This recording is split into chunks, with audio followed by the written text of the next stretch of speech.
क्या पढ़ा? प्रकाश, जहां से भी प्रकाश आता है वो प्रकाश का स्रोत है। जहां से भी प्रकाश आता है उसको क्या बोलते हैं? प्रकाश का स्रोत। तो सबसे पहले मैंने आपको पढ़ाया था प्रकाश का स्रोत। प्रकाश का स्रोत, जहां से भी प्रकाश आता है उसको क्या बोलते हैं? प्रकाश का स्रोत। बोलते रहिएगा, सारा चीज पढ़ा चुका हूं मैं, उस बच्ची के लिए रिवीजन हो रहा है।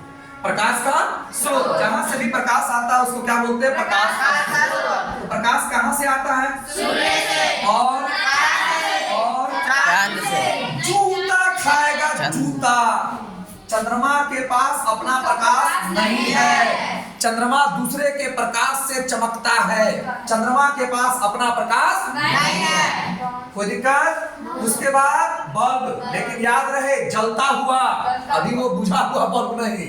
बल्ब, टॉर्च, मोमबत्ती। बोलिए बोलिए सर, बोलते रहिए बोलते रहिए बोलते रहिए। मोमबत्ती, समझ में आया? ये सब हमारे प्रकाश के स्रोत हैं। प्रकाश के स्रोत को दो तरह से बांटा जा सकता है। इस दोनों को हम लोग कहते हैं प्राकृतिक। क्या बोलते हैं? प्राकृतिक प्रकाशीय स्रोत बोलते हैं। और इधर जो बच गया हुआ है इसको कहते हैं मानव निर्मित। क्या बोलते हैं? और क्या बोलते हैं? संश्लेषित। और क्या बोलते हैं? और क्या बोलते हैं? और क्या बोलते हैं? कृत्रिम। और क्या बोलते हैं? कृत्रिम। जिसको इंसान ने बनाया उसको मानव निर्मित कहते हैं, संश्लेषित कहते हैं या कृत्रिम कहते हैं। तो जो प्रकाशीय स्रोत मैंने अपने दिमाग से 4-5-7 लिख रखा है, उसमें ये दोनों जो प्रकाशीय स्रोत है वो प्राकृतिक है। ईश्वर ने, अल्लाह ने, भगवान ने हमको इसको दिया है, तो ये प्राकृतिक है। बाकी सबको इंसानों ने बनाया है, इसीलिए इसको हम कहते हैं मानव। तो प्रकाशीय स्रोत किसे कहेंगे? जहां से प्रकाश आता है उसको क्या बोलेंगे? प्रकाशीय स्रोत। पहले अपने भाषा में याद कर लीजिए, फिर तो बाद में रट्टा मारना ही है आपको। तो अपने भाषा में याद करिए। जहां से भी प्रकाश आता है, जिस वस्तु से प्रकाश आता है उसको क्या बोलते हैं? प्रकाशीय स्रोत। अब उस प्रकाशीय स्रोत के कुछ उदाहरण मैंने यहाँ लिख रखे हैं। उस उदाहरण में कुछ जो है वो प्राकृतिक है और कुछ है जो मानव है। इतनी बात आपको समझ में आ गई होगी। अब देखिए, अब है आपके पास प्रदीप्त, प्रदीप्त और अप्रदीप्त। प्रदीप्त और अप्रदीप्त। तो प्रदीप्त किसको कहते हैं? अप्रदीप्त किसको कहते हैं? प्रदीप्त उसको कहते हैं प्रदीप्त उसको कहते हैं जिसके पास हाँ बोलो बोलो बोलो बोलो, तुम ही बोलो जी। खुद का प्रकाश है तो उसको प्रदीप्त बोलेंगे, और जो दूसरे के प्रकाश से चमकता है उसको अप्रदीप्त बोलेंगे। तो जिसके पास अपना प्रकाश है, जिसके पास अपना प्रकाश है उसको हम लोग क्या बोलेंगे? तो बताइए, सूर्य के पास अपना प्रकाश है कि नहीं? के पास अपना प्रकाश है कि नहीं? मोमबत्ती अगर जल रहा है तो उसके पास अपना प्रकाश है कि नहीं? है। चंद्रमा के पास अपना प्रकाश है या नहीं? वो दूसरे के प्रकाश से चमकता है। सूरज की रोशनी चंद्रमा पर पड़ती है, जिस तरह सूरज की रोशनी हर जगह पड़ती है, उसी प्रकार सूरज की रोशनी चंद्रमा पर पड़ती है। चंद्रमा पर पड़ती है, उससे टकराती है और हमारे पास पहुंचती है। तो प्रकाश टकराकर हमारे पास पहुंचती है, तो प्रकाश के टकरा करके लौटने को ही कहते हैं प्रकाश का परावर्तन। तो आप प्रकाश का परावर्तन चैप्टर पढ़ रहे हो, इसलिए वो चंद्रमा हमें दिखाई देता है। चंद्रमा के पास अपनी प्रकाश नहीं है, वो सूरज के प्रकाश से चमकता है। कितनी बात क्लियर हो गई आपकी? कोई दिक्कत? चंद्रमा। अभी आप टेबल बेंच देख रहे हैं कि नहीं देख रहे हैं? टेबल देख रहे हो, बेंच देख रहे हो, इस बोर्ड को देख रहे हो? हमारे आपके चमड़ी से ज्यादा इसका चमड़ी चमक रहा है। चमक रहा है कि नहीं चमक रहा है? चमक रहा है कि नहीं चमक रहा है? लेकिन क्या इसके पास अपना प्रकाश है? नहीं। सूरज की रोशनी इस पर टकराई है और टकरा करके हमारी आंखों में गई है, इसीलिए हमें ये दिखाई दे रहा है। लेकिन इसका ये मतलब नहीं हुआ कि इसके पास अपना प्रकाश है। समझ रहे हैं मेरी बात? एक एक बात को समझ रहे हैं तो जोर से बोलिए यस सर। हाँ, बोलते रहिए। जब तक बोलते रहिएगा भूत जिन्नात अगल बगल में नहीं आएगा। मुंह को बंद कर दीजिएगा, जिन्नात कहेगा मत पढ़ के क्या होता है जी, यही कहेगा। इसीलिए बोलते रहिए, दूर भागा रहेगा वो सब। ठीक है, चलिए आगे बात आपको समझ में। प्रदीप्त किसको कहते हैं आप? ऐसा वस्तु जिसके पास खुद का प्रकाश हो, उसे क्या बोलते हैं? ऐसे जोर जोर से चिल्लाइए ताकि अगल बगल का लोग सो न सके। वो नहीं सुतेगा तो समझेगा कि बच्चा पढ़ रहा है, और वो भी अपने बेटा बेटी को कहेगा रे पढ़ ना। ठीक है, वो बेवकूफ है क्या? तुम खुद नहीं पढ़ोगे तो कहेगा कि छोड़ो मत पढ़ो। ठीक है, इसीलिए बोलिए, जहां बोलना है विद्यार्थी का काम है बोलिए, जहां लिखना है लिखिए। इन दो चीजों से मत घबराइए, इन दो चीजों से मत घबराइए जब तक आप विद्यार्थी जीवन में हैं। मत घबराइए, अगर आप अपना दिमाग लगाएंगे आपका स्कोर खराब हो जाएगा, आप पढ़ नहीं पाएंगे। इसलिए जहां जो करना है करिए, ठीक है। अब अप्रदीप्त के बारे में जानते हैं, जिसके पास अपना प्रकाश न हो इसको क्या बोलते हैं? अप्रदीप्त। इतनी बात आपको समझ में मेरे ख्याल से आ गई है। चलिए, उसके बाद एक टॉपिक है प्रकाश का प्रकीर्णन। एक टॉपिक क्या है? प्रकाश का प्रकीर्णन। बड़ा बढ़िया टॉपिक है। प्रकाश का प्रकीर्णन होता क्या है वो देखिए। ये तो आप जानते हैं कि प्रकाश हमेशा सीधी रेखा में चलती है। तो सीधी रेखा में चलती है तो प्रकाश जब इस वस्तु से टकराएगा, ये कोई वस्तु है, इस वस्तु से टकराएगा प्रकाश, तो ये वस्तु हमें दिखाई देगी। लेकिन मान लिया जाए कि प्रकाश तो ये चल रहा है, यहाँ पर कोई वस्तु रखा हुआ है, मेरा बुक यहाँ रखा हुआ है, फिर भी तो ये कैसे दिखाई देगा? दुनिया के हर जगह प्रकाश नहीं पहुंच पा रहा है, प्रकाश को चलना है सीधा। लेकिन मान लिया जाए कि इस रूम में उस कोने पर कोई वस्तु रखी हुई है, ठीक है ना, उस कोने में एक वस्तु रखी हुई है, तो मुझे तो वो वस्तु दिखाई दे रही है। मैं अपना एग्जांपल नहीं दूंगा क्योंकि आप कहिएगा सर आपको तो प्रकाश आ ही रहा है, ठीक। मैं अपना एग्जांपल नहीं दूंगा। उस कोने में कोई वस्तु रखी हुई है, आप सब देखिए दिखाई दे रहा है कि नहीं दिखाई दे रहा है? दिखाई दे रहा है। तो वहां तो प्रकाश नहीं पहुंच रही है। प्रकाश का काम तो टेढ़ा बोकला चलने का नहीं है, टेढ़ा मेढ़ा चलने का नहीं है, प्रकाश का काम है सीधा चलने का। तो फिर वो क्यों दिखाई दी? तो वो दिखाई दी प्रकाश के प्रकीर्णन के कारण। देखिए कैसे दिखाई देती है आपको, कैसे आपको दिखाई देती है। समझ में ना आवे तो कोशिश कीजिए उसका दूसरा भाषा सीखने का। उसको हिंदी में कहते हैं पर्यायवाची। उसको क्या बोलते हैं? पर्यायवाची। आपको निर्वात समझ में नहीं आ रहा है तो सर इसका मतलब क्या है जरा बता दीजिए। या तो आप लोग, हर बच्चा मोबाइल चलाते हो, या तो आप मोबाइल के प्रयोग से पता कर लो, ठीक है, डिक्शनरी दे लो, हर विद्यार्थी को डिक्शनरी रखना चाहिए, या आप उससे पूछ लो, उसका दूसरा भाषा जैसे समझ में आएगा, उसका दूसरा अर्थ जैसे आपको पता चलेगा, आपको वो बात क्लियर हो जाएगी, ठीक है ना। तो जब सूरज चलता है, सूरज से प्रकाश की किरण जब निकलती है तो काफी समय तक कहां चलती है? निर्वात। निर्वात का मतलब खाली स्थान, जहां कुछ ना हो। दो बातें, या आप इसको कह सकते हैं शून्य, एग्जाम में कुछ भी आ सकता है, शून्य। तो जब प्रकाश निर्वात में चलती है तो निर्वात में चलने के बाद वो जब पृथ्वी पर आती है तो पृथ्वी पर आती है तो पृथ्वी को चारों ओर से क्या घेरे हुआ है? हवा। हवा घेरे हुआ, उसको हम लोग कहते हैं वायुमंडल। क्या बोलते हैं? वायुमंडल। तो निर्वात से आने के बाद प्रकाश वायुमंडल में प्रवेश कर जाती है, और वायुमंडल में प्रवेश करने के बाद आपको पता है कि वायुमंडल में बहुत सारी गैसें हैं। तो बहुत सारी गैसें में जो दो चार गैस आपको याद है बस उतने समझो, फिलहाल उतने समझो। तो एक गैस आपके पास है नाइट्रोजन, एक है आपके पास ऑक्सीजन, एक है आपके पास कार्बन डाइऑक्साइड। कम से कम इतना हर वक्त याद होना चाहिए।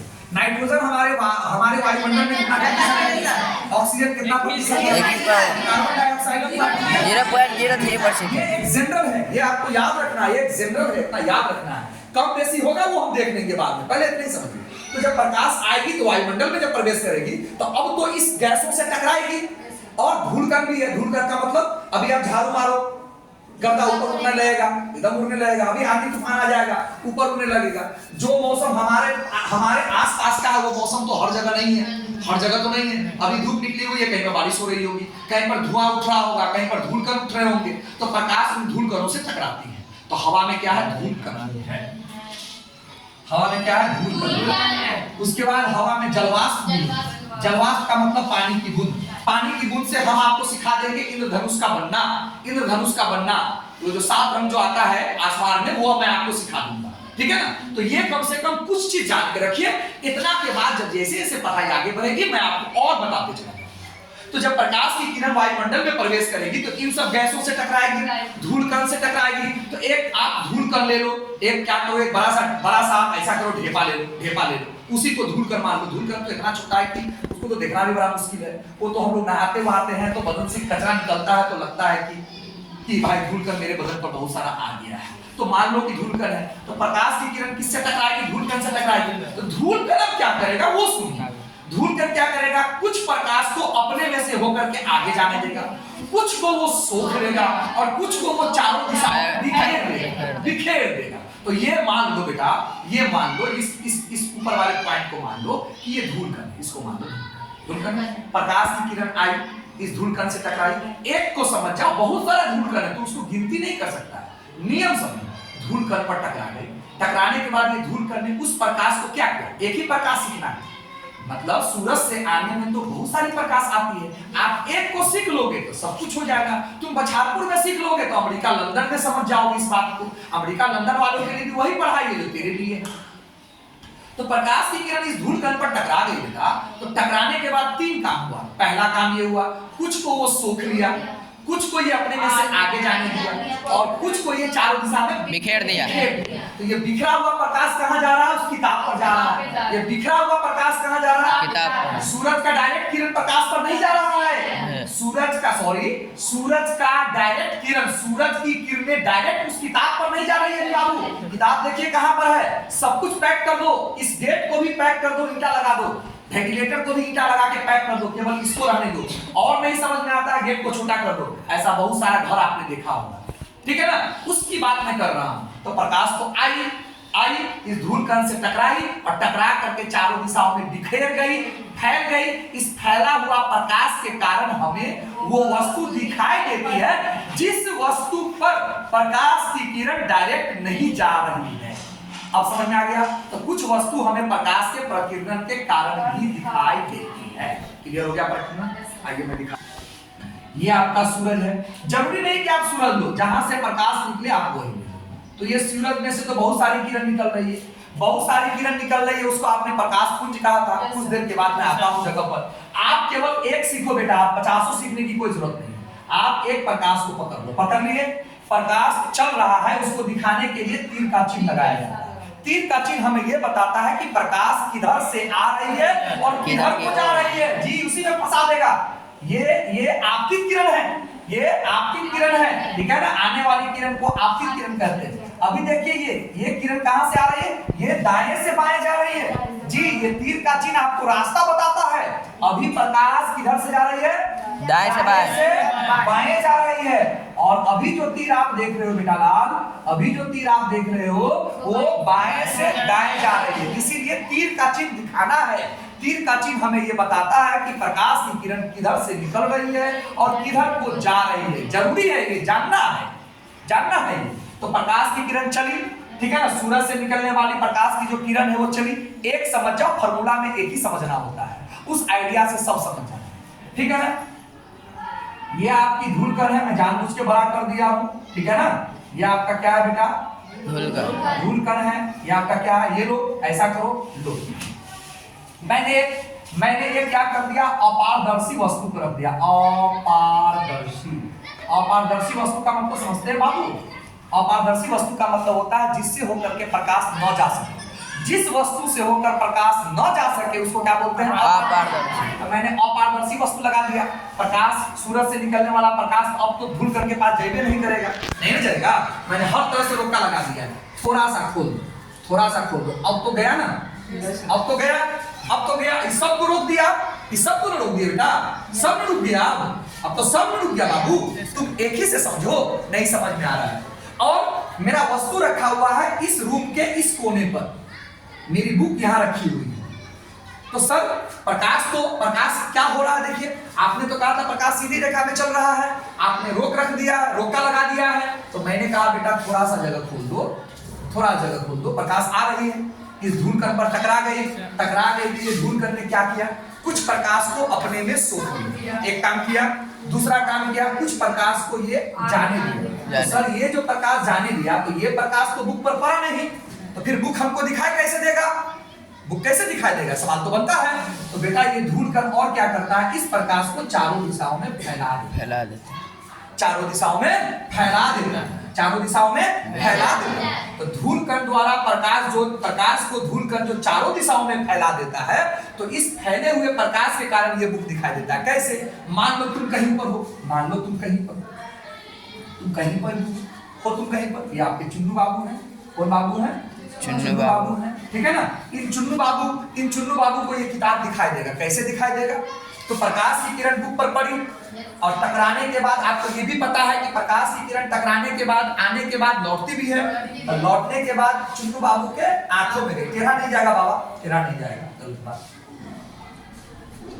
ठीक? नियम के अनुसार जाएगा। अब आंख में गया तो बताइए सूरज का जो प्रकाश की किरण है, इसके कारण ये किताब दिखाई दिया कि धूल कण के कारण जो सूरज का प्रकाश चारों ओर फैल गया है, उसके कारण ये किताब आपको दिखाई दे रहा है। धूल के कारण चारों ओर फैला दिया उसके कारण। आपने जो जिस प्रकाश को चारों ओर बिखेर दिया है उसके कारण अभी ये मुख दिखाई दे रहा है, क्योंकि आपने प्रकाश के और किरण को तो अपारदर्शी वस्तु लगा करके रोक रखा है बेटा। एक ही को आप आने दे रहे हैं, तो एक को आने दे रहे हैं, तो एक क्या करेगा, धूल कण पर पड़ेगा, तो कुछ को तो सोख लिया, कुछ को तो आगे जाने दिया। हमको यहाँ की वस्तु नहीं देखना है, यहाँ की वस्तु तो वो दिखाई देवे करेगा, हमको उस जगह की वस्तु देखना है जहाँ सूरज की रोशनी जा नहीं पाती। तो इस वस्तु को आखिर कैसे हम देख सकते हैं? तो इस वस्तु को देखने का जो कारण है वो है प्रकाश का पराकिरणन। प्रकाश का पराकिरणन। प्रकाश के पराकिरणन के कारण हम उस वस्तु को भी देख सकते हैं जिस वस्तु पर सूरज का प्रकाश डायरेक्ट नहीं पहुंचता है। क्लियर हो गया बात? तो एक कण अगर ये काम कर रहा है तो दूसरा कण भी कौन सा काम करेगा? वही काम करेगा। तीसरा कण भी कौन सा काम करेगा? वही काम करेगा। कण की कमी नहीं है और प्रकाश के किरण की भी कमी नहीं है। लो अपारदर्शी वस्तु को मैंने हटा दिया, अब तो प्रकाश तेरी आ रही है ना, तब ये प्रकाश की किरण फिर कण से टकराएगा, फिर वही काम करेगा। तो एक समझिए, सब आपको समझ में आ गया। इस प्रकार प्रकाश का प्रकीर्णन आपको समझ में आ गया। वो सब दीजिए, क्या आप तैयार हैं? ये है आपका क्या लिखा हुआ है?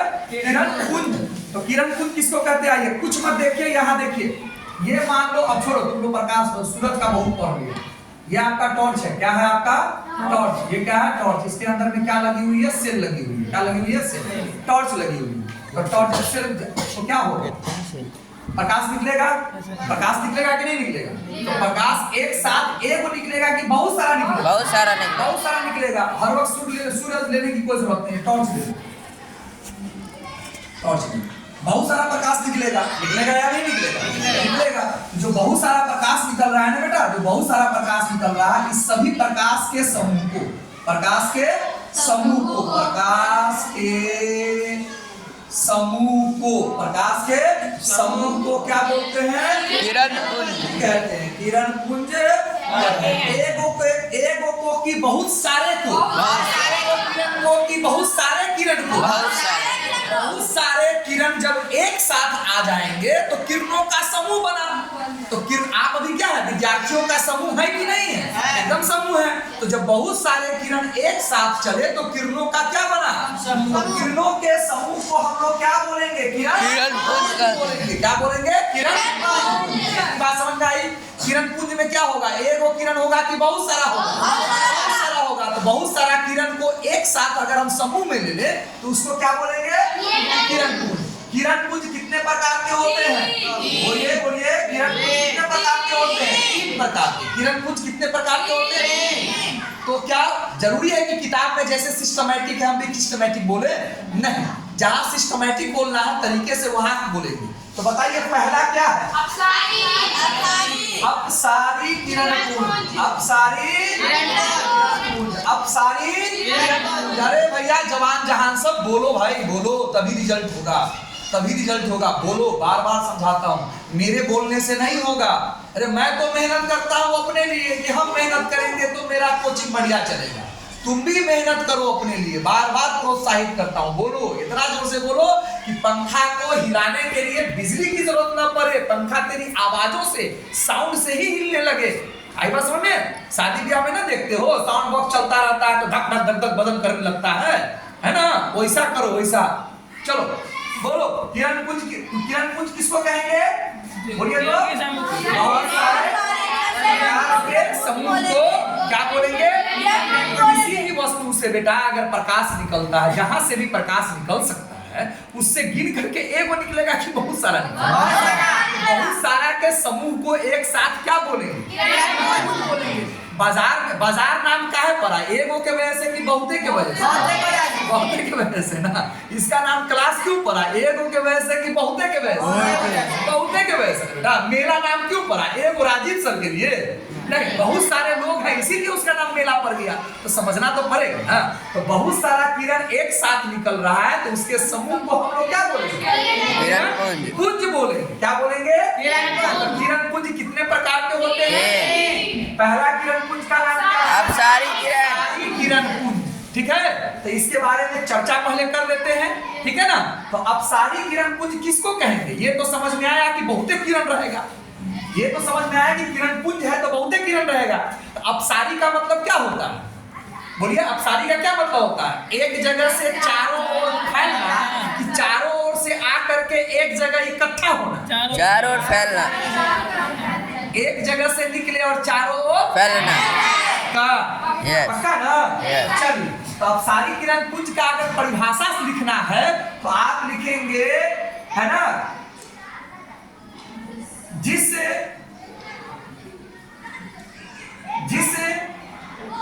प्रकाशीय स्रोत से, जिस प्रकाशीय स्रोत से, क्योंकि प्रकाश निकलने के लिए तो प्रकाशीय स्रोत चाहिए। आपके मन में आता होगा जिस वस्तु से, कोई बात नहीं है, बोलते बोलते ठीक हो जाएगा। तो जिस वस्तु से प्रकाश, है ना, प्रकाश क्या बोले थे, एक जगह से निकले चारों ओर फैल जाए। जिस वस्तु से प्रकाश एक जगह से आए, है ना, और चारों दिशाओं में, चारों ओर, ठीक बोल रहे हैं आप लोग, चारों दिशाओं में फैल जाए, उसे, है ना, या उससे, उस किरण पुंज को अपसारी किरण पुंज कहते हैं। ये बड़ा मत देखो, डरो मत, ये बड़ा मत देखो, जरूर नहीं कि मैं जो लिखा हूं तुम वही याद करो, तुम मतलब समझो। अपसारी किरण पुंज कहते हैं, अपसारी किरण पुंज कहते हैं। डरो मत कि सर कितना बड़ा है, कितना याद करेंगे, बाप रे बाप, डरो नहीं, बहुत सारा है, थोड़ा याद करेंगे। इसका मतलब समझो। इसमें आप क्या करोगे, एग्जांपल से समझो। इसमें क्या करोगे बेटा, इसमें आप ये करोगे कि अपसारी किरण पुंज क्या करता है, किरणों को, दूसरा भाग दूसरे तरीके से, किरणों को फैलाने का काम करता है, फैलाने का काम करता है। किरणों को क्या करता है, फैलाने का काम करता है। तो दू का परिभाषा हुआ कि नहीं हुआ? और नहीं समझ में आ रहा है तो और तरीका लीजिए, ये लीजिए।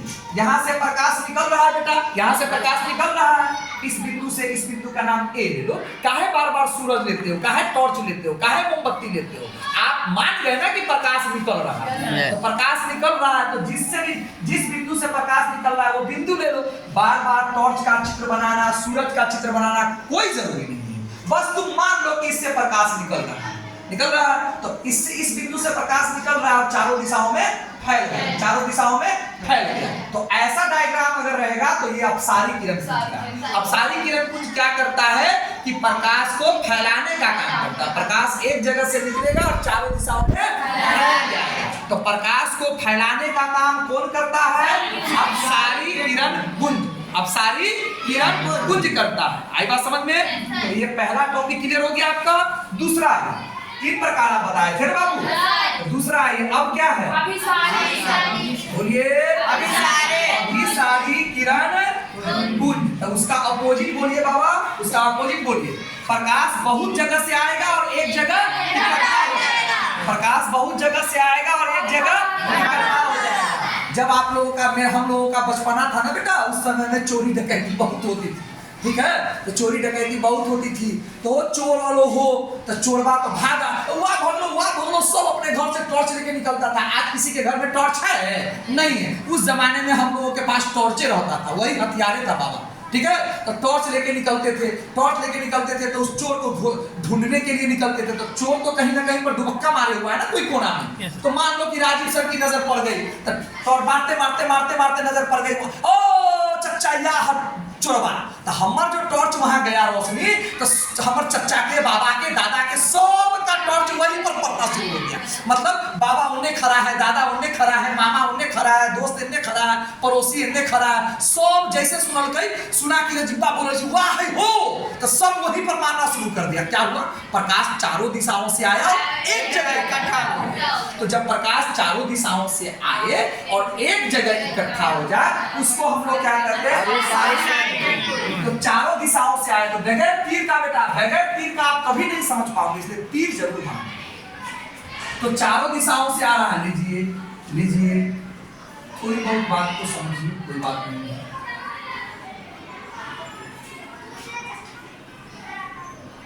देखिए तो एक जगह इकट्ठा हुआ कि नहीं हुआ? तो दिखाना पड़ेगा ना कि कैसे आ रहा है। बोलिए तो ये आ रहा है कि जा रहा है? आ रहा है कि जा रहा है? मतलब इसके अनुसार ये फंसेंगे, इसी को नॉलेज कहते हैं।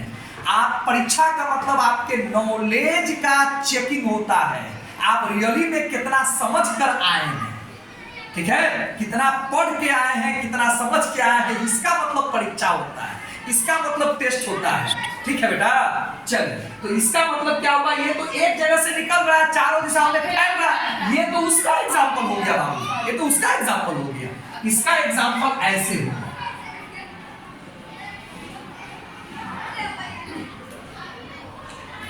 कोई दिक्कत नहीं ना। तो चारों दिशाओं से आ रहा है, ए से आ रहा है, बी से आ रहा है, सी से आ रहा है, डी से आ रहा है, ई से आ रहा है। A for Amar, B for Vikas, C for Chandan, D for Deepak, E for और कुछ, ई फॉर इनायत अली चलेगा, ई फॉर इकरा चलेगा। एक बिंदु पर आ गया, ये चौराहा कौन था, अपना नाम नहीं लेंगे, ठीक है ना। ये चौराहा कौन था, एक्स, चौराहा कौन था, एक्स। सब का टॉर्च एक्स पर पड़ गया। तो आपने क्या देखा बेटा, चारों दिशाओं से प्रकाश आई और एक बिंदु पर इकट्ठा हो गए। उसको हम लोग कहते हैं अभिसारी किरण। अभिसारी पुंज ने शॉर्टकट में क्या किया, अगर इस तरह का सर अविनाश का फोन आया, अविनाश